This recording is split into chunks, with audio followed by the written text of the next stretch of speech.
Oi pessoal, aqui fala o engenheiro florestal Cláudio Santana, trazendo para vocês mais um vídeo do nosso canal Florestas Secundárias.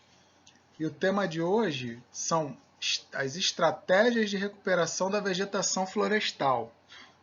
Quando a gente perde a vegetação florestal, e a gente já tratou disso no canal, já fez vídeo a esse respeito, a gente tem uma série de serviços que a gente perde junto com a vegetação, junto com o ecossistema florestal. E, enfim, é bom reflorestar, é bom recuperar a vegetação, área rural, área urbana. E a gente vai ter, de acordo com o grau de impacto nesse ecossistema, como ele foi removido, qual foi o grau de impacto sobre o solo, qual é a vegetação remanescente que a gente tem no entorno, qual é o uso da terra na paisagem. Tudo isso são coisas que a gente já vem discutindo em outros vídeos do canal. E, enfim, todo esse conjunto, esse pacote de informação, ele vai nos direcionar para a melhor forma de recuperação dessa cobertura florestal. E atentem que eu estou enfatizando a vegetação florestal. A recuperação da vegetação pode ser feita em várias escalas, em vários ecossistemas, vários biomas. Algumas recuperações são bem mais complicadas. Por exemplo, o bioma Pampa, que é um bioma essencialmente herbáceo, seria o equivalente às nossas estepes. O Pampa é de recuperação bem complicada. Manguezais são ecossistemas relativamente fáceis de se recuperar se você remover os tensores. O problema é que o manguezal quase sempre está no meio de vários tensores. Enfim, cada ecossistema é uma situação e cada grau de impacto entra nessa matriz, entra nesse fatorial para a nossa escolha de estratégia. E eu vou, nesse vídeo, simplesmente listar algumas estratégias e a ideia é ir desdobrando isso posteriormente em outros momentos, em outros vídeos, para situações mais específicas. E daqui a gente segue em frente. Essa imagem da abertura é uma foto minha de 1999, na Serra da Posse, uma das pequenas serras da cidade do Rio de Janeiro, o que será tema de um vídeo no futuro. Precisa ser um vídeo muito bem elaborado. Pretendo falar das pequenas serras da cidade do Rio. E a gente vê um reflorestamento no seu início aqui na cidade do Rio, numa determinada região. Vamos em frente. Então a gente lista aqui nesse slide os métodos de recuperação, ou pelo menos uma parte desses métodos. E reforçando que a gente está se prendendo à vegetação arbórea principalmente. Então a gente tem métodos biológicos, métodos físico-biológicos e métodos físicos. A gente vai falar de cada um deles e dos seus subitens. Os métodos biológicos são aqueles que se baseiam na sucessão, quando a gente fala em floresta. É basicamente o plantio de espécies, em especial espécies arbóreas ou espécies herbáceas e arbustivas que favoreçam o desenvolvimento da vegetação arbórea. Esse plantio pode ser feito por mudas, pode ser feito por sementes. E mais uma vez falando, não existe receita de bolo, não existe um só método, uma só forma de se recuperar. Hoje em dia está muito em voga a semeadura direta, mas a gente pode, assim, num momento, assim, por percepção, ver que é um método que é bastante eficiente em algumas situações e não tanto em outras. Aqui na cidade do Rio de Janeiro, por exemplo, a gente tem uma gramínea muito agressiva, o capim colonião, que demanda muito cuidado, muito trato cultural, muito tempo de manejo para seu controle e erradicação através através da competição com o uso de espécies arbóreas. Então, talvez a semeadura direta não possa ser o principal método, mas enfim, a gente vai falando aí caso a caso. Alguns métodos, o método mais consagrado aqui na cidade do Rio, e talvez o método mais consagrado de recuperação, de restauração, seja o plantio de mudas. A gente vai ter alguns métodos que são auxiliares nisso. Eu considero métodos auxiliares, embora há quem considere que são métodos que funcionem como metodologia única, mas eu considero que esses métodos, para a nossa realidade carioca, são mais viáveis se forem utilizados em complementação com outros. Esses métodos são a transferência de plântulas, serrapilheira e a de solo superficial. E os poleiros, que não estão nesse slide, mas a gente vai ver. Vamos falar do primeiro método, regeneração natural. Há quem diga que em alguns lugares basta cercar e deixar a vegetação vir. Em geral não é assim, e se você precisa recuperar uma área, é porque essa área está degradada. Se você tem uma área de pisoteio de gado, uma área que foi submetida a incêndios, agricultura de forma intensificada ao longo dos anos, você vai precisar ter uma intervenção humana ou a regeneração vai demorar a vir. Mas há situações em que ela vem. Aqui nesse primeiro slide a gente está vendo um solo de mata, de vegetação nativa com a regeneração. A seguir, a gente vê essa regeneração se desenvolver. Aí no centro a gente vê uma muda vigorosa de Araribá, Centrolobum tomentosum. Nesse caso, provavelmente derivada de rebrota. A condução dessa regeneração natural, quando é possível fazer a condução da rebrota de toco, como é o caso desse Araribá, que é uma rebrota de toco ou de segmentos de raiz, que é uma coisa típica também do Araribá, de algumas outras espécies. Ok, se for possível esse manejo, mas isso vai depender do estoque de regeneração, da existência desses meios de regeneração, fontes de sementes, bancos de sementes já existentes no solo, enfim. Até a gente conseguir chegar numa situação como essa, de uma floresta secundária bem regenerada. Enfim, o nome desse canal é Florestas Secundárias e a gente vê que a primeira forma de recuperação é deixar que venham as florestas secundárias. Isso seria o mundo ideal, mas, em geral, a gente precisa de algum tipo de intervenção, especialmente quando a gente fala em áreas urbanas. Um outro método biológico é a semeadura direta, que pode ser feita diretamente com espécies arbóreas ou em conjunto com herbáceas e arbustivas ou de forma escalonada, tentando reproduzir a sucessão. Geralmente se tem feito o plantio dessas espécies conjuntamente, mais ou menos como a gente faz com o plantio de mudas, em que a gente utiliza todos os grupos.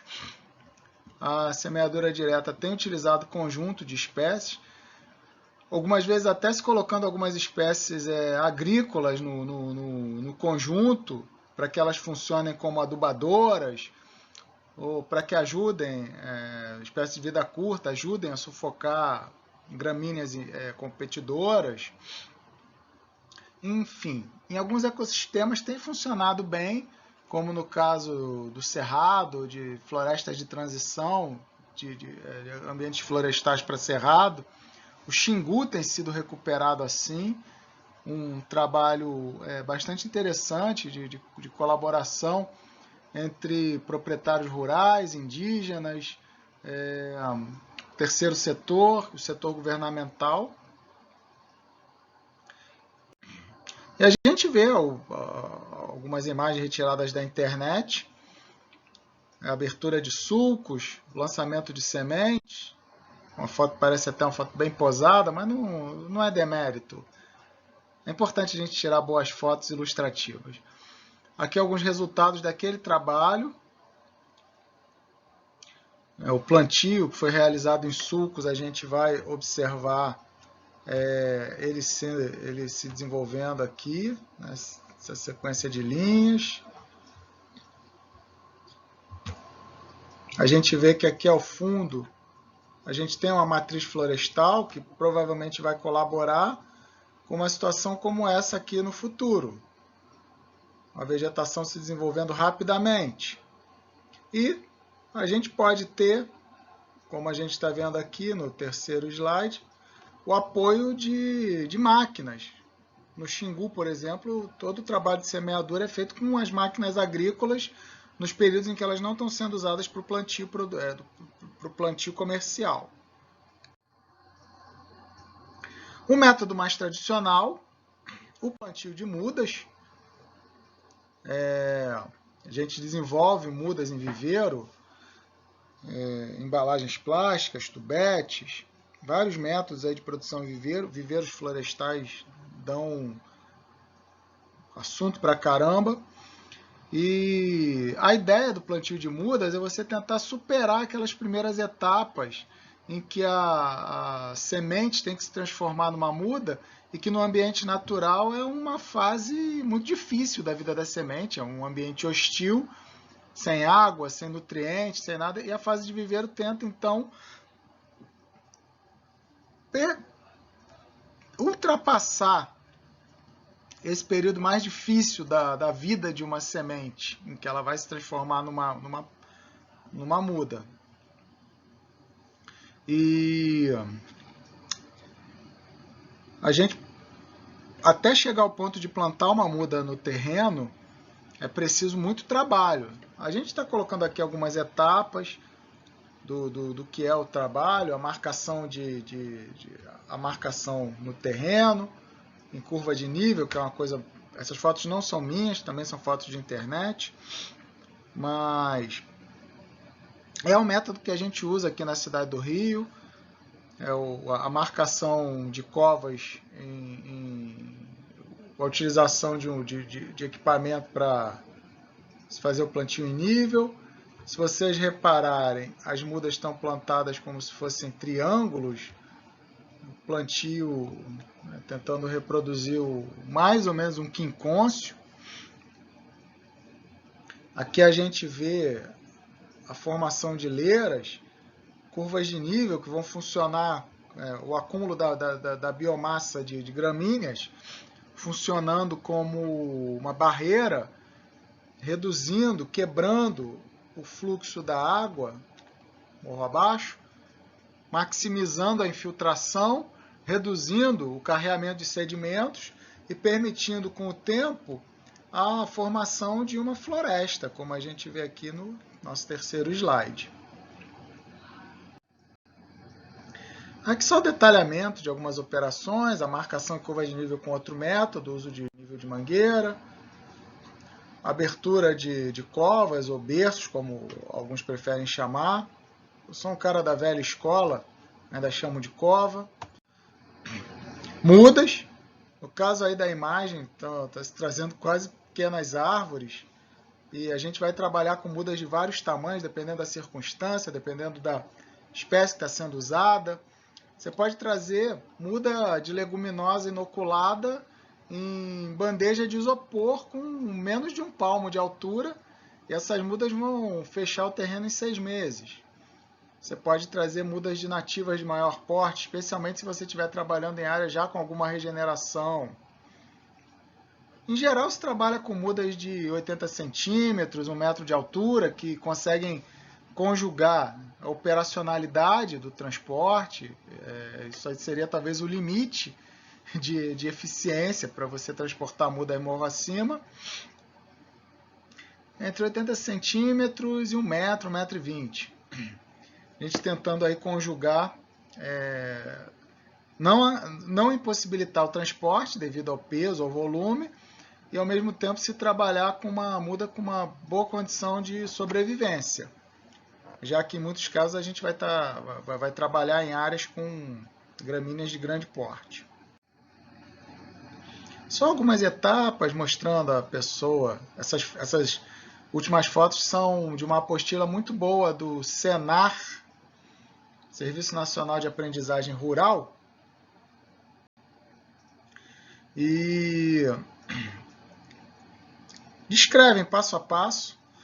Eu depois posso botar nos comentários o caminho para se baixar essa apostila. É uma apostila antiga, mas muito boa. E há materiais também da Prefeitura do Rio, materiais do Jardim Botânico, do Governo do Estado do Rio. Existe muito material sobre plantio, muita coisa disponível. Hoje a gente está com a informação muito próxima da gente, está com a informação ao alcance do celular. Pensar que 25 anos atrás a gente penava na universidade para conseguir a cópia de um trabalho técnico qualquer. Era tratado nos nossos círculos estudantis como um pergaminho precioso. Bom, é um pergaminho precioso, mas hoje está ao alcance de muito mais gente. Então, uma coisa que eu quero chamar a atenção, essa imagem aqui, mostrando a necessidade de você retirar sempre a muda da embalagem plástica, essa sequência aqui. E o plantio muito cuidadoso na cova de plantio ou no berço de plantio. A adubação de cobertura. E uma coisa que eu não quero deixar de lado, que eu não posso deixar passar, é o cuidado com o fogo. Um dos cuidados mais importantes de manutenção é o cuidado com o fogo, hein? A prevenção de incêndios. E uma das formas de prevenção é a construção de aceros, que são essas faixas desprovidas de vegetação, isolando o reflorestamento do seu entorno.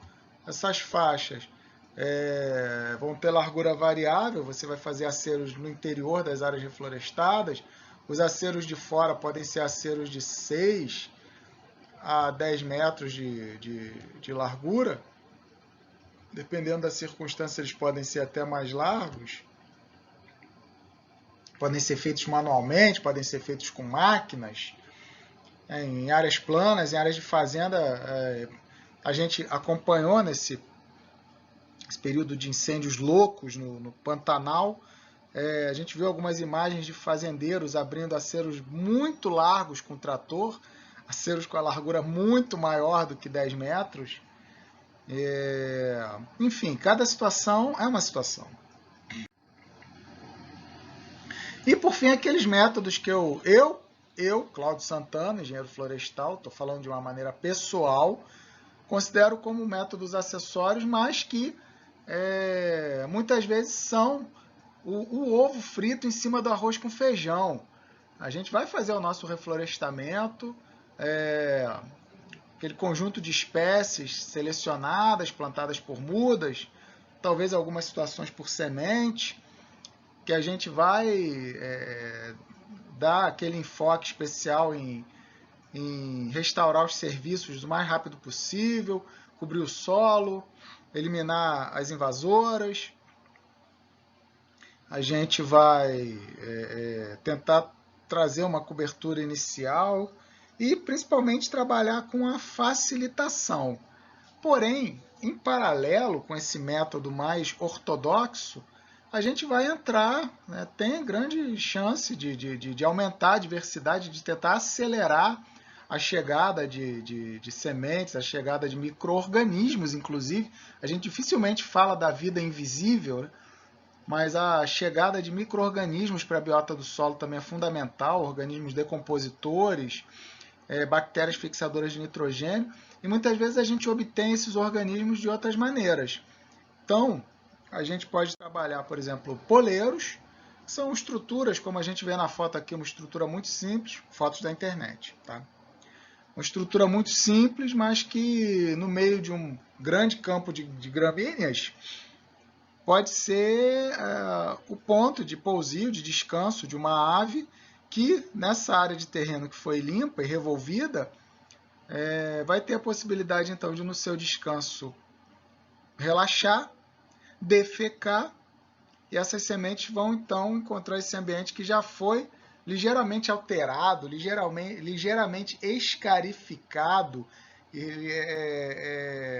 está liberto da competição, porque as gramíneas foram eliminadas, e se torna então um local propício à germinação das sementes que vão chegar, e que muitas vezes serão sementes de espécies que não foram plantadas por mudas. Outra forma de você trazer sementes e a tal da vida invisível, micro-organismos decompositores, é a deposição de serrapilheira trazida de outros locais. Naturalmente, a gente não vai arrancar toda a serrapilheira de uma área, já que a serrapilheira ela é vida do solo, ela é uma esponja, permite o acúmulo de umidade, a proteção de raiz, a proteção do solo contra a insolação direta, proteção do solo contra o dessecamento, mas a gente pode, em pontos determinados, dentro de um conjunto de estudos, depois de um inventário prévio, depois de estudos prévios, se retirar uma quantidade mínima de serrapilheira de algum local e transferir para outro onde se esteja realizando a recuperação. E essa serrapilheira já vai vir com micro-organismos, com sementes, com plântulas, com restos de raízes que podem vir a rebrotar. E uma coisa que é bastante interessante, muitas vezes, projetos de licenciamento têm exigido que a serrapilheira seja retirada e guardada, para depois ser depositada em áreas sob processo de recuperação. Então, você tem circunstâncias em que foi autorizada a remoção de vegetação de um local para construção, para agricultura, para qualquer coisa, qualquer atividade humana, necessária, autorizada e realizada após estudos. E essa serrapilheira, que normalmente é jogada fora, tem sido, então, demandada pelos órgãos de controle para apoiar a recuperação em outros lugares. E, às vezes, nas próprias áreas sob intervenção. Em áreas de mineração, por exemplo, já há muitos anos tem sido comum a guarda da serrapilheira, da camada superficial do solo, para ser utilizada nas áreas de empréstimo ou mesmo após o fechamento das áreas de mineração. Especialmente naqueles casos em que a mineração é realizada de forma escalonada, né? Realizada por células, etc. e tal. Aqui o resgate e a transferência de plântulas. Outro método, a gente está vendo inclusive aqui uma plântula de palmito jussara, o terpiedros, sendo plantada. Mas provavelmente essas outras plântulas aqui estão vindo no pacote, estão vindo a reboque. E que é outra possibilidade também, de você fazer um enriquecimento de uma área degradada, ou mesmo de uma área em recuperação, com plântulas trazidas de outro lugar, e muitas vezes esse mesmo contexto citado para a serrapilheira. Áreas sob intervenção, em que o órgão licenciador, então, solicita estudos que permitam a transferência dessas plântulas. Dos métodos bióticos, a gente vai falar um pouco de métodos físicos de recuperação. A gente fala muito na vegetação em si, no uso da vegetação sendo usada diretamente na recuperação, mas algumas vezes a gente tem que conjugar a recuperação da vegetação com alguns métodos físicos. Muitas vezes o fluxo, drenagem superficial desordenada, vai te impedir de qualquer coisa, qualquer atividade que você realize vai ser simplesmente arruinada por uma enxurrada, pela erosão. Muitas vezes a vegetação sozinha não vai resolver o problema, E aí vão ser necessárias práticas físicas, práticas mecânicas. E aí algumas práticas com as quais eu já tive contato e me sinto à vontade para falar. Gabiões, barreiras, terraços, drenagens. Gabião, né, que vem do latim gabiano. Gabiano te lembra gavião? Pois é, isso mesmo. Gabião tem a ver com segurar, agarrar. E os muros de gabião, então, são muros compostos por pedras de certo tamanho, que são, vamos dizer assim de uma maneira muito direta, embrulhados numa espécie de uma tela de arame. Isso traz uma série de vantagens, porque um muro de gabião ele é permeável, ele tem peso suficiente para fazer a contenção do local em que ele está inserido. Aqui na foto, por exemplo, é uma margem de rio de grande declividade, um grande ângulo de declividade aqui, mas esse muro de gabião então está sustentando essa vegetação, esse solo, minimizando a quantidade de sedimentos que cai nesse rio. Esse é o Rio dos Cachorros, em Senador Camará. Agradeço aos colegas do programa Conservando Rios, da Prefeitura do Rio, que me proporcionou essa visita. A foto é minha, mas é uma área de intervenção dos Guardiões, do Conservando Rios, antigo programa Guardiões dos Rios. Mas isso é uma obra civil, que não é nem dos Guardiões, nem de reflorestamento, e que contribui decisivamente para estabilizar o terreno, permitindo, eventualmente, o retorno da vegetação. Uma intervenção bem pesada, né, essa contenção de pedras de grande porte, que é usada muito em margens de rios, usada em áreas de batida de mar, áreas de litoral, que é o enroncamento ou hip-hop, que basicamente é isso, é uma estrutura altamente resistente à força da energia cinética, que permite a estabilização dessas áreas muito declivosas. E acho que isso é Nova Friburgo, é uma das áreas que sofreram grandes impactos nas chuvas de 10 anos atrás. E a gente observa que acima, a montante dessa área do hip hop, foi feito um plantio de gramíneas em placas. Acima disso a gente vê um outro nível, onde a vegetação estava sendo recuperada com reflorestamento, plantio convencional. Como eu falei para vocês, várias técnicas que vão podendo ser usadas em conjunto, e esse bolo está sempre muito bem feito, muito bem confeitado. Um outro método que utiliza materiais locais e que se mostra muito eficiente é o uso de barreiras. No caso aqui está se usando bambu, mas a gente pode pensar também nessas barreiras feitas com toras de eucalipto, com materiais disponíveis localmente.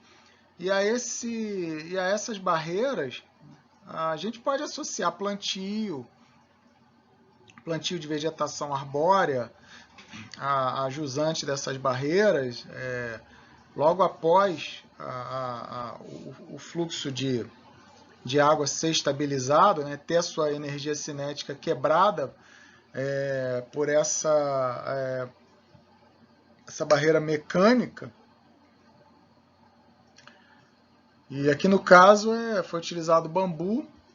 Essa área se situa no bairro de Realengo, reflorestamento chamado São Sebastião. Saudações à colega Eremita Santos, a engenheira desse projeto. Aqui, Parque da Catacumba, a zona sul da cidade do Rio de Janeiro. Isso é uma escada hidráulica, é uma estrutura para dissipação de energia hidráulica, energia de água.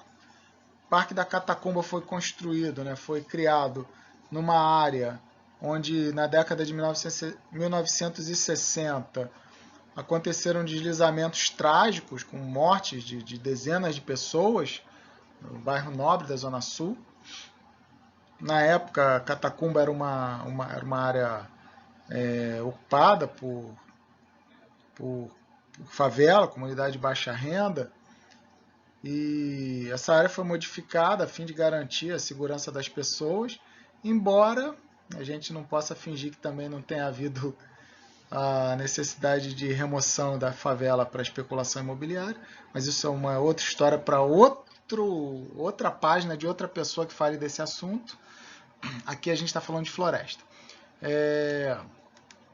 Enfim, conjugado ao reflorestamento que foi realizado na Catacumba, foram implantadas diversas estruturas para reordenamento do escoamento superficial. E elas lá estão ainda hoje cumprindo seu papel. E aqui é uma foto esplêndida. Essa foto deve ter uns 20 anos, 22 anos, 23 anos. É o reflorestamento do Cantagalo no início da sua implantação, até mais de 23 anos tem essa área, essa foto. O reflorestamento do Cantagalo em Campo Grande, na Serra de Inhoaíba, no início da sua fase de implantação, e a gente vê essas estruturas, essas curvas de nível magnificamente visíveis, cumprindo essa sua função de remodelação microtopográfica, contendo o escoamento superficial, aumentando a infiltração, mesmo antes do desenvolvimento pleno das mudas. Hoje essa área, eu não tenho uma foto do mesmo ângulo, eu pelo menos não tenho, não sei se os colegas do reflorestamento vão ter, mas a gente consegue observar nessa foto o papel que o reflorestamento tem, a importância do reflorestamento dentro de uma situação de impacto ambiental. A gente está vendo aqui embaixo uma pedreira, hoje desativada. Essa área de pedreira hoje está totalmente coberta também por floresta. Já tive outros vídeos com fotos tiradas dentro dessa área de pedreira. Talvez vocês nem saibam, porque eu também não falei. Enfim, é uma prática que a gente também pode considerar como uma prática de métodos físicos. E a gente tem, por fim, os métodos físico-biológicos, que conjugam a criação de algum tipo de barreira, porém contendo meios que permitam o reinício do crescimento de algum tipo de vegetação. A gente tem mais de um meio, né? Algumas pessoas chamam isso também de bioengenharia, mas eu não iria tão longe. Nesse caso específico aqui do vídeo que eu estou apresentando para vocês, mas eu queria destacar dois métodos que são utilizados com uma certa frequência, que é o uso de almofadas de sementes e as barreiras vivas. As almofadas de sementes são basicamente sacos de material que vai se degradar com o tempo, sacos de ráfia, são preenchidos com substrato orgânico, o que tiver disponível, e sementes diversas, com ervas, arbustos, árvores de pequeno porte. Essas almofadas são fixadas em áreas de grande declividade. Elas podem ser preenchidas com embaúba, maricá, adubos verdes, como feijão de porco, as mucunas, margaridão, uma série de espécies. Aqui é um exemplo, a foto não está muito boa, essa foto ela foi retirada de uma publicação da Federal de Viçosa, e mostra uma das primeiras experiências com o uso desses sacos de ráfia. Vocês estão vendo que a área está quase totalmente coberta com esses sacos. Isso aqui era uma área experimental, mas você pode utilizar também sacos de ráfia em curvas, pode utilizar de outras formas. E basicamente esses sacos são preenchidos com sementes, como vocês podem ver aqui, um saquinho aqui embaixo, já rompendo, e uma série de plântulas emergindo desse saco em processo de degradação. E a gente pode ver, a mim dá a impressão que o que predomina é a crotalária, mas existem outras espécies aí também, que, então, nesse primeiro momento, elas vão permitir a cobertura do solo, redução da temperatura, aumento da umidade e a chegada, o estabelecimento e o desenvolvimento de outras espécies. Então vai ser a deflagração do processo sucessional com a intervenção humana. E as barreiras vivas, que são espécies herbáceas que são plantadas em curva de nível. Essas barreiras vivas podem ser associadas tanto à recuperação como podem ser associadas à prática de agricultura em áreas declivosas, que é uma coisa que não é muito recomendável, mas que em algumas regiões da América Latina, África, Ásia, é um procedimento. E essa vegetação, sendo selecionada de maneira adequada, vai proteger o terreno contra a erosão, principalmente nessas áreas de alta declividade.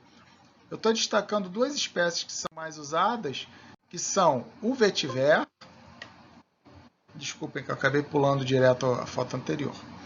O capim vetiver, que no caso aqui dessa foto ele está associado a uma barreira de bambu. É uma espécie asiática com um sistema radicular muito profundo. Já li artigos falando em profundidade de até 17 metros, mas provavelmente não é o padrão. Mas, de qualquer maneira, é um sistema radicular muito forte, muito vigoroso, capaz de conter a erosão. E isso pode ser associado a outros métodos, exatamente como você está vendo aqui nessa foto, associando-se nesse terreno erodido a um controle físico, um controle mecânico, com o uso de barreiras rústicas de bambu.